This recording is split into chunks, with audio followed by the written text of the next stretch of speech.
if you guys don't know what's going on, it's pretty apparent that Disney wants a bigger piece over in the media rights compartment involving two of their biggest contributors financially.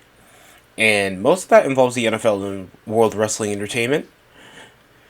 We go over to these recent documents over by CBS News. Disney ESPN has entered into two landmark agreements just as its parent company reported a strong profit revenue in their fiscal third quarter that led to strengthening the streaming service in domestic theme parks. The NFL announced Tuesday night that they'll be entering into a non-bidding agreement over ESPN. Under the terms, ESPN will acquire the NFL Network, NFL Fantasy, and the rights to be distributed with Red Zone. So you might see ESPN Plus also get direct rights over to NFL Red Zone Plus, so they can try to cohort that over to Disney's branch of other streaming platforms. So you don't have that just in your cable network subscription. The channel to cable satellite operate. The league will now be a 10% equity stake over an ESPN. The league and ESPN are still negotiating the final agreement and approval from the NFL owners. And the agreement will also have to undergo regulatory approval. Sometimes great things take a long term to get to the point where it's right. Somebody said, yeah, of course Roger Goodell said that. Of course Roger Goodell wants to push over to a standpoint where he still gets leverage, folks. I think more of the upside here goes over more into the WWE standpoint of things, because they get to profit a lot more over the measuring, even though, in my opinion, the only winner is possibly going to be Disney Plus because of the revenue stream they're going to push over with the properties, especially when we know TKO has been over in the negative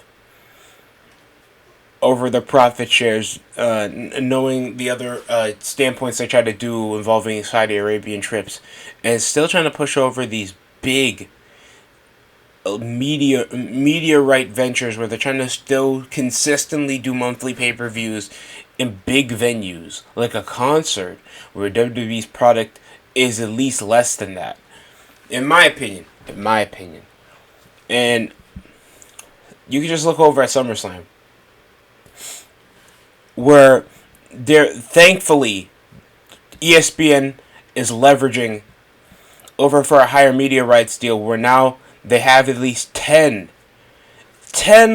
premium live events to cover over on the ESPN app, over from the Disney money.